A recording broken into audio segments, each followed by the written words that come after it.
السلام عليكم، أنا خديجة وهذا عالمي. أحبتي في الله، أسعد الله أوقاتكم أينما كنتم. إذا كنتم أول مرة تدخلون القناة لا تنسوا الضغط على الإعجاب والاشتراك في القناة وتفعيل الجرس حتى يصلكم كل جديد. نواصل أحبتي مع هذا الكتاب الرائع في الجزء العاشر، أحضان المحبين. بعض الناس يحن إلى حضن أمه، وبعضهم يبحث عن حضن أبيه، وبعضهم يحلم بأحضان وأحضان، وهناك من يشتاق إلى حضن الحبيب صلى الله عليه وسلم. ثمة سكينة ورحمة في غار حراء بعيدا عن الناس، حيث كان الجبل يحتضن هذا الغار بوجل وإشفاق، والغار يحن فيحتضن حبيبنا صلى الله عليه وسلم فيحتويه، وهو يتأمل ويتعبد ويتفكر في ملكوت الخالق سبحانه. نزل جبريل على نبينا محمد صلى الله عليه وسلم، وترددت كلمات رتل ترتيلا، اقرأ، وكررها الحبيب على الحبيب، ثم احتضنه بشدة، والنبي يرتجف ويرتجف، والموقف جلل واللحظات رهيبة، ثم أخيرا تركه ليقول اقرأ باسم ربك الذي خلق. نزلت أول آية بعد حضن كريم من ملك عظيم لأشرف خلق الله صلى الله عليه وسلم، الذي أحبه جبريل لأن الله يحبه. حضن عظيم، وينتهي ذلك الموقف ويختفي جبريل، فيسرع النبي صلى الله عليه وسلم إلى بيته مرتجفا مرتعدا يتصبب عرقا، فارا إلى حضن زوجته. زملوني زملوني، فتضع أمنا الطاهرة خديجة عليه أغطية الصوف، وتمسح العرق عن جبينه، وتحتضنه لتشعره بالأمان. فكان حضنا آخر من زوجة شريفة لزوجها لتطمئنه وتشعره بالأمان لنبينا الحبيب صلى الله عليه وسلم. حضن شريف. غزوة مؤتة، عندما كان زيد بن حارثة رضي الله عنه يقاتل حتى استشهد، وانطلق جعفر بن أبي طالب رضي الله عنه من بعده فأخذ الراية، وظل يقاتل حتى قطعت يمينه وسالت الدماء، فرأى الراية تكاد تسقط، فأصر أن يعزها ويرفعها، وضمها واحتضنها بشماله، فقطعت شماله، فانكب عليها وضمها واحتضنها بعضديه. حضن عظيم لراية التوحيد بللته دماء الشهيد الطاهرة. حضن بقلب أحب النبي وأحبه النبي صلى الله عليه وسلم. حضن شهيد. ووصلت أخبار استشهاده للنبي صلى الله عليه وسلم، فأسرع لبيته باحثا عن أبناء جعفر رضي الله عنه، واحتضنهم وضمهم إليه وقبلهم وهو يبكي. حضن رحيم. غزوة أحد، إنه أبو دجان الفارس الشجاع والشاب القوي والصحابي الجليل، ها هو يربط رأسه بعصابة حمراء ويسير متبخترا بين الصفوف، يقاتل بشجاعة شاهرا سيفه. تراه فيعجبك وتعجبك مهارته، بل أنت ستحبه. وها هو القتال يشتد، وقد أصيب النبي صلى الله عليه وسلم، وسالت الدماء على وجهه، وأقبل لحمايته 5 من الأنصار فقتلوا جميعا. فركض أبو دجانة وشق الصفوف واحتضن النبي صلى الله عليه وسلم، وجعل من ظهره ترسا لرسول الله صلى الله عليه وسلم يحميه بجسده وظهره وكتفيه، ويتحمل الطعنات ويكتم الأنات، غير مبال بدمائه التي أغرقت ظهره الذي أصبح كظهر القنفذ وقد ملأته السهام، وهو منحن يحمي بدنه الشريف ببدنه، وروحه فداء لنبي الإسلام صلى الله عليه وسلم. حضن جميل. نحري دون نحرك يا رسول الله، قالها أبو طلحة رافعا رأسه محاولا أن يطيل رقبته ما أمكن ليحمي النبي صلى الله عليه وسلم، وهو يحتضن بذراعيه أكتاف رفاقه من أصحاب النبي صلى الله عليه وسلم، وهم يحلقون حوله عندما حاصرهم المشركون وأرادوا أن يؤذوا النبي صلى الله عليه وسلم.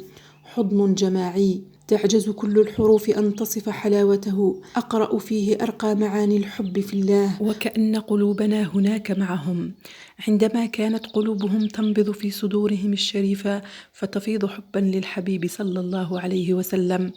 وصلتنا حرارة الشوق إلى جوار النبي صلى الله عليه وسلم، وكأنهم بين أيدينا الآن، وكأنهم في معانينا ومبانينا وأرواحنا وكلماتنا، وكأننا نحن فيهم وكأنهم هنا نتنفس بأرواحهم الطاهرة ونشعر بحرارة أنفاسهم حولنا.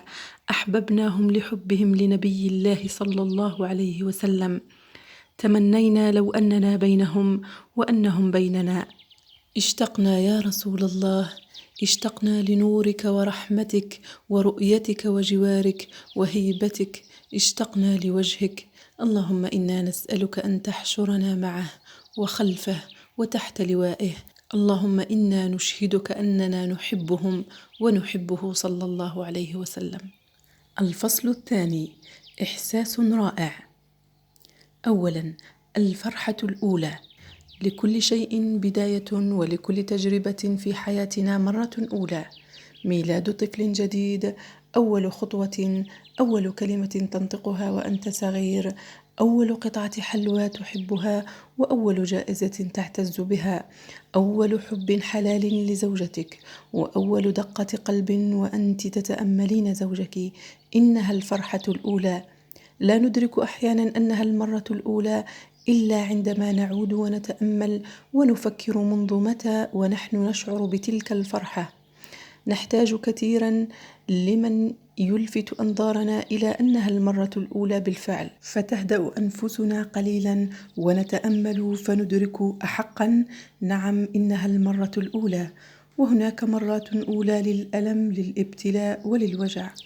يا حبيبي يا رسول الله، ترى ما كان حالك عندما ارتجفت لنزول الوحي أول مرة؟ بل كيف كان حضنك لأبي بكر في الغار عندما هاجرت معه وحدكما أول مرة؟ متى ألقاك على الحوض أول مرة؟ متى تسقيني من يدك الشريفة أول مرة؟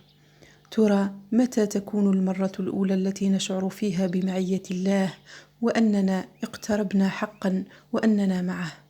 ومتى تكون المرة الأولى التي ندرك فيها أن تلك الدمعة التي توشك أن تغادر صفحة وجهنا لتسقط فتبلل ملابسنا أو تهرب منا على الأرض قد سالت بالفعل من خشية الله؟ ومتى تكون المرة الأولى التي نخشع فيها في الصلاة فنقرأ فيها وكأننا نقرأ على الله عز وجل كلامه، فتغادر أرواحنا تلك المساحة الضيقة في صدورنا لتسبح في ملكوته سبحانه، ثم تعود مع التسليمة الأخيرة لتسكن في صدورنا مرة أخرى فتهدأ أرواحنا المضطربة. متى تقلع عن الذنب فتتوب بصدق أول مرة؟ متى تفر إليه؟ متى تكون مرتك الأولى على الطريق، مرتك الأولى التي تشعر فيها بحلاوة الإيمان ولذة الخشوع، مرتك الأولى التي تكون فيها في معيته ساجدا له وحدك؟ ستكون هناك مرة أولى هناك على الصراط، فلتعد نفسك للخطوة الأولى. وستكون هناك مرة أولى في القبر وأنت وحدك، وستكون هناك مرة أولى ترى فيها وجهه سبحانه وتعالى، أن ينادي مناد يا أهل الجنة إن لكم عند الله موعدا، فتخشاك الهيبة. موعد مع الله، لقاء مع الرحمن جل جلاله، ومن أنا حتى ألقاه سبحانه، فتسير في موكب وأنت فرح وضاحك مستبشر، وترفع رأسك وتفتح عينيك التي لم تفتحها قط في حرام، فيكشف الحجاب فتنظر وترى وتتأمل وتحب ما تراه، وترتجف وتخشع وتحس بحلاوة ما أحسستها من قبل، ولا تستطيع أن تغمض عينيك ولا حتى أن تحرك رأسك، بل أنت فعلا لا تتنفس، وتهرب من عينيك دموع مشتاقة لترى ما تراه. إحساس رائع أن ترى وجه الله أول مرة. هنا ينتهي هذا الجزء. ألتقي بكم في الجزء المقبل إن شاء الله. في أمان الله، وسلام.